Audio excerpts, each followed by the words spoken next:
غلامی، بندوں کی غلامی سے وہ، یہ بات بھی ٹھیک ہے آپ کی، الفاظ اور ہیں اس کے. اب ارکان جماعت کو اجازت دیں؟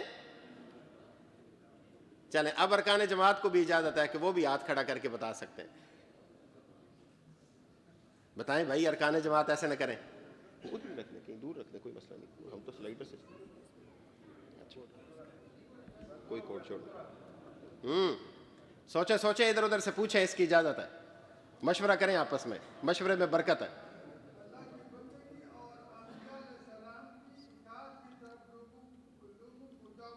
شاباش، بالکل ٹھیک کہا آپ نے، لیکن الفاظ مختلف ہیں.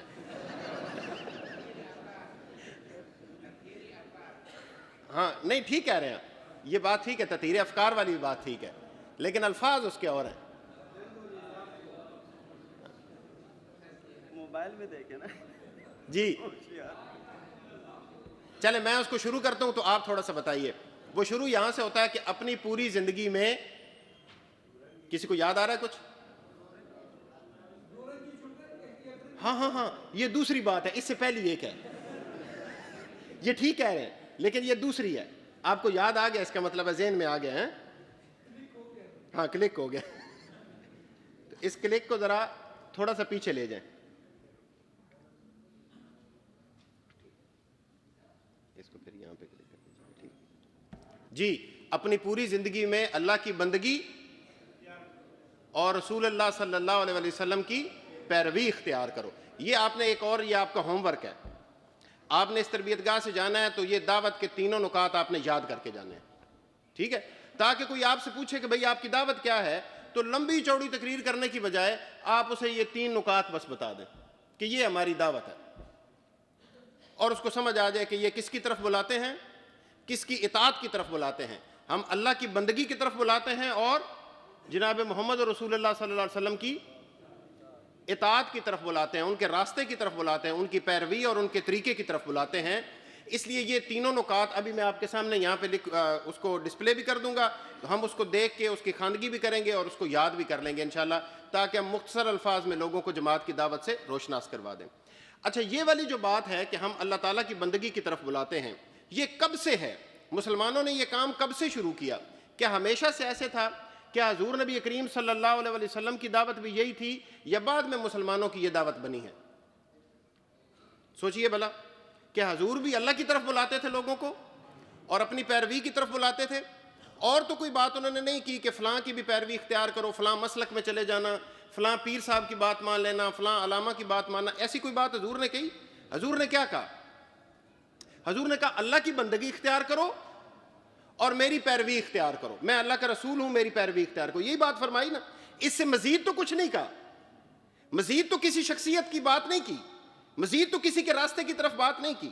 اور اس بات کے اوپر اللہ تعالیٰ نے مہر لگا دی یہ کہہ کے کہ لقد کان لکم فی رسول اللہ اسوۃ حسنہ، کہ جو نبی صلی اللہ علیہ وسلم تمہیں کہہ رہے ہیں بس یہی راستہ ٹھیک راستہ ہے، اس کے علاوہ اور کوئی راستہ نہیں. تو اس کا مطلب ہوا ایک بات آپ نے سمجھ لینی ہے. آپ کی توجہ ادھر ہی ہے نا؟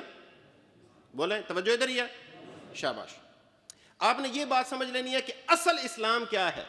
اصل اسلام ہے اللہ تعالیٰ کی بندگی اختیار کرنا اور پیارے نبی صلی اللہ علیہ وسلم کی پیروی اختیار کرنا، اور بس یہ اسلام ہے. باقی جتنی بندگیاں ہیں، باقی جتنی اطاعتیں ہیں، باقی جتنی چیزیں ہیں، وہ ساری اس دائرے سے باہر کی ہیں. اگر وہ اس دائرے کے اندر موجود ہیں، اگر کوئی آپ کو یہی بات کہتا ہے، جیسے ابھی میں کہہ رہا ہوں کہ اللہ کی بندگی اختیار کرو، تو ٹھیک ہے، اس کی بات مانیں گے. جو کہے گا رسول اللہ صلی اللہ علیہ وسلم کی پیروی اختیار کرو، تو اس کی بات مانیں گے. لیکن اگر کوئی کہے گا میری بات مانو، تو پھر اگر کوئی کہے گا میری بندگی اختیار کرو، تو پھر اگر کوئی کہے گا میں تمہارا لیڈر ہوں، میری شخصیت پرستی کرو، تو پھر اگر کوئی کہے گا میری خاندان کی پوجا کرو، تو پھر وہ اسلام نہیں ہے. وہ بھلے جتنی مرضی لمبی داڑھی اس نے رکھی ہو، جبہ و دستار پہنا ہو، بڑی سی پگڑی پہنی ہو، اور کسی بڑے مدرسے سے فارغ التحصیل ہو، وہ بھی کہے گا نا کہ میری پیروی اختیار کرو. ہم کہیں گے نہیں، پیروی صرف جناب محمد رسول اللہ صلی اللہ علیہ وسلم کی ہے. اور حضور نبی کریم صلی اللہ علیہ وسلم کی زندگی ہمارے سامنے کھلی کتاب کی طرح ہے. ہزاروں لوگوں نے اس کے اوپر لکھا ہے، لکھ رہے ہیں، لکھتے رہیں گے، اور حضور نبی کریم صلی اللہ علیہ وسلم کی سیرت اسی طرح اس کا یہ سرچشمہ جاری اور ساری رہے گا. اس لیے میں اگر آج یہ دیکھنا چاہوں کہ حضور نبی کریم صلی اللہ علیہ وسلم کا بچوں کے ساتھ کیا برتاؤ تھا، تو کیا تاریخ میں یہ لکھا ہوا ہے کہ نہیں لکھا ہوا؟ لکھا ہوا ہے۔ اگر میں یہ دیکھنا چاہوں کہ حضور نبی کریم صلی اللہ علیہ وسلم کا اپنے دوستوں کے ساتھ کیسا برتاؤ تھا، اپنے گھر والوں کے ساتھ کیسا برتاؤ تھا، حضور بطور جرنیل کیسے تھے، حضور بطور حکمران کیسے تھے، حضور بطور وزیر خارجہ، وزیر داخلہ، chief justice, chief of army staff, وزیر اعظم اور صدر کے کیسے تھے، ان سب کے لیے حضور کے اسوے میں رہنمائی موجود ہے، اور یہ ساری باتیں موجود ہیں اور لکھی ہوئی ہیں۔ تو اس لیے حضور نبی کریم صلی اللہ علیہ وسلم نے جب ہمیں یہ کہا کہ اللہ کی بندگی اختیار کرو، تو اس کا مطلب ہے کہ کسی اور کی بندگی اختیار نہیں کی جا سکتی۔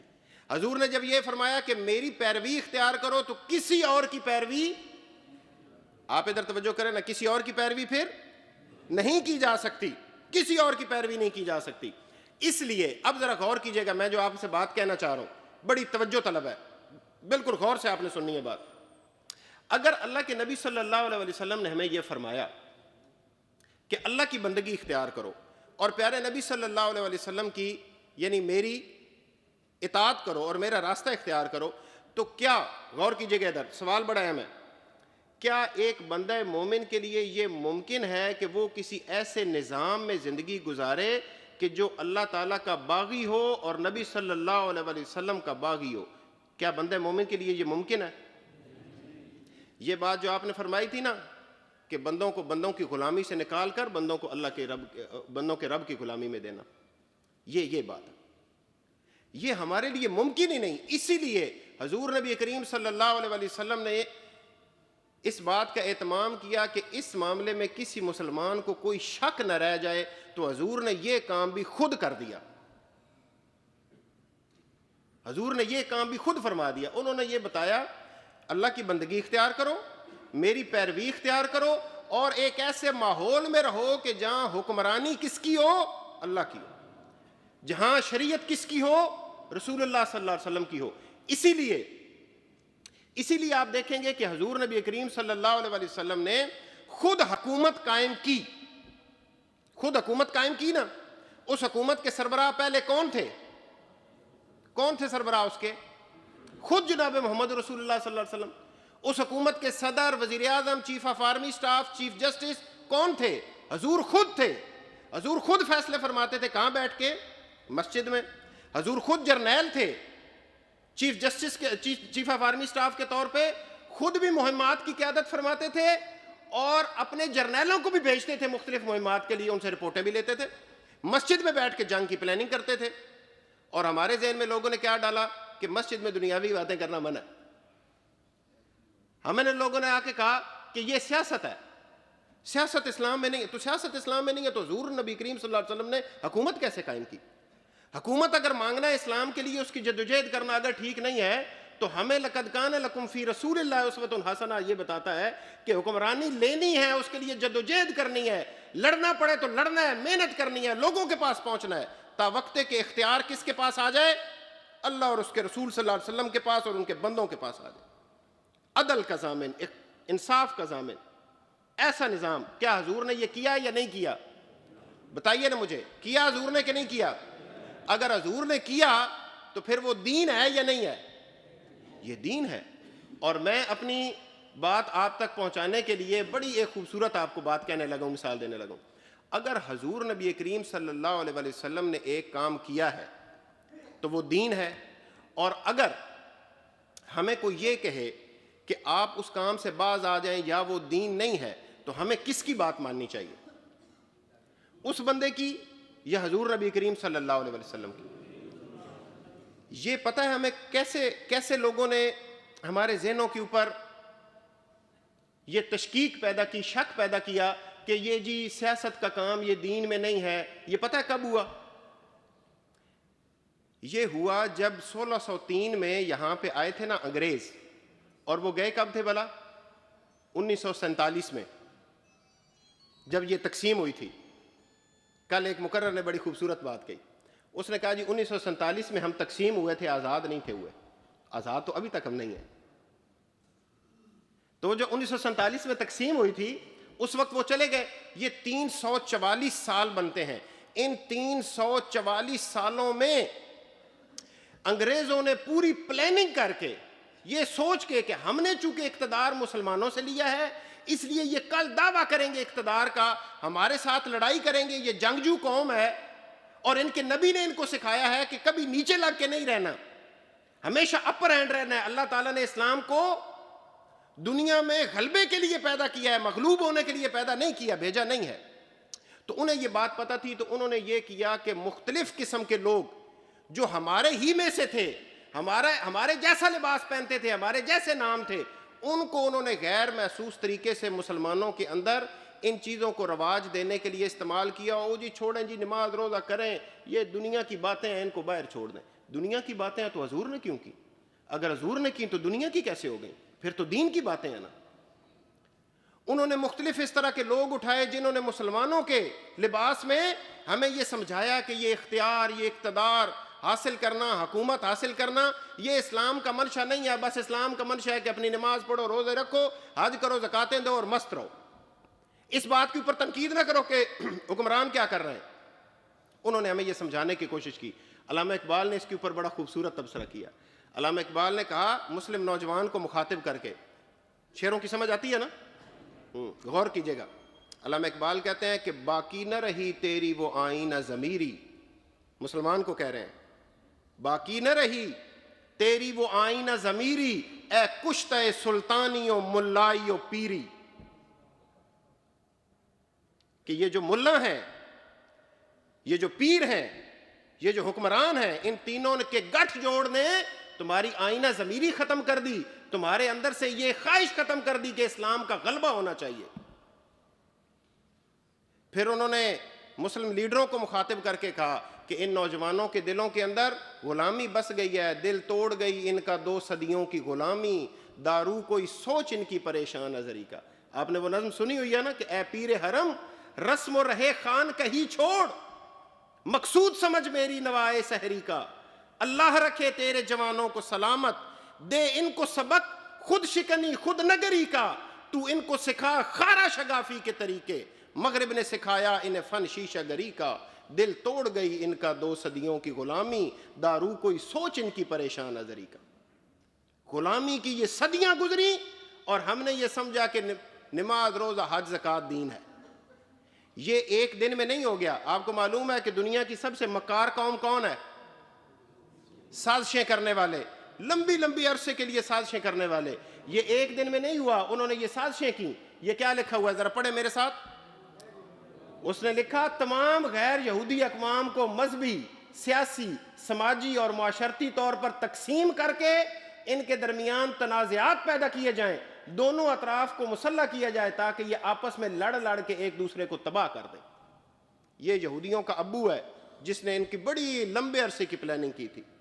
آج کوئی بندہ کہتا ہے کہ میری فلاں مسجد ہے، میرا فلاں مسلک ہے، اور میری دوسرے مسلک کے لوگوں کے پیچھے نماز نہیں ہوتی۔ آج کوئی یہ کہتا ہے کہ فلاں کافر، وہ کہتا ہے یہ کافر، تو آپ سمجھ لیں کہ وہ کس کے ایجنڈے پر ہے۔ جماعت اسلامی کیا کہتی ہے کہ جو اللہ اور اس کے رسول صلی اللہ علیہ وسلم کو مانتا ہے ہمارا بھائی ہے، وہ مسلمان ہے، جو بنیادی عقائد میں ٹھیک ہے وہ ہمارا مسلمان بھائی ہے۔ ہم لوگوں کو تقسیم کرنے والے نہیں ہیں، ہم لوگوں کو جوڑنے والے ہیں، ہم محبت والے ہیں، ہم اکٹھ کرنے والے ہیں، ہم ان کی سازشوں کا شکار نہیں ہوں گے۔ اس لیے جماعت اسلامی نے یہ دعوت رکھی۔ آپ ذرا میرے ساتھ یہ پڑھیں گے، پڑھیں ذرا پلیز، سب کو نظر آ رہا ہے نا پیچھے تک؟ شاباش، پڑھیں ذرا، یہ دعوت ہے اور آپ نے یہ یاد کرنی ہے۔ پڑھیں ذرا پلیز جی۔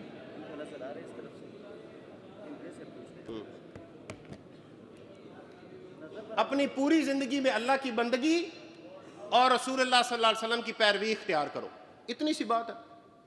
یہ یاد کرنا کوئی مشکل ہے؟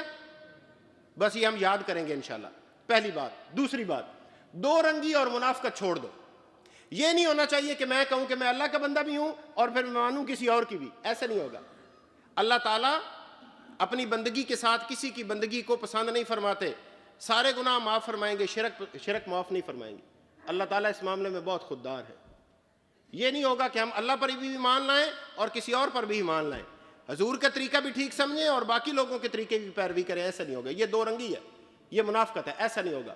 تو جماعت کہتی ہے یہ کام نہیں کرنا، اللہ کی بندگی کے ساتھ دوسروں کی بندگیوں کو شریک نہیں کرنا۔ اور تیسرا کیا ہے؟ خدا سے پھرے ہوئے لوگوں کو دنیا کی رہنمائی اور فرما روائی کے منصب سے ہٹا دو، اور زمام کار کیا ہوتی ہے؟ قیادت، اختیار، مومنین اور صالحین کے ہاتھ میں دو، تاکہ زندگی کی گاڑی ٹھیک اللہ کی بندگی کے راستے پر چل سکے۔ اب کوئی مجھے بتائے ان تینوں میں سے 3 لفظ ہیں مشترک، وہ تینوں میں آئے ہیں، وہ کون سے ہیں؟ شاباش، دیکھ کے بھلا بتائیں۔ پہلی لائن میں بھی اللہ کی بندگی ہے، دوسری لائن میں بھی اللہ کی بندگی ہے، اور تیسری لائن میں بھی اللہ کی بندگی ہے۔ اس کا مطلب ہے کہ ہماری بنیادی دعوت کیا ہے؟ اللہ کی بندگی ہے۔ الفاظ مختلف ہوں گے، پہلو مختلف ہوں گے، ہم مختلف جہات اور ڈائمنشن سے بات کریں گے، لیکن لوگوں کو کس کی طرف لے کے آئیں گے؟ اللہ کی بندگی کی طرف لے کے آئیں گے۔ یہ جماعت اسلامی ہے۔ اس لیے ہم اپنے امیر کی طرف دعوت نہیں دیتے، اس لیے ہم اپنے امیر کے خاندان کی طرف دعوت نہیں دیتے، اس لیے ہم اپنی پارٹی کی طرف بھی لوگوں کو نہیں بلاتے۔ ہم کہتے ہیں اللہ کی طرف آؤ، اللہ کی بندگی کی طرف آؤ، اور آ جاؤ تو پھر مل کے کام کریں، دین کے غلبے کا منظم انداز میں کام کریں، مل جل کے کام کریں، تاکہ اللہ خوش ہو اور اللہ کا دین غالب ہو۔ تو یہ چیز آپ نے اپنے ذہن میں رکھنی ہے۔ اس کی ترتیب جماعت نے ہمیں بتائی ہے۔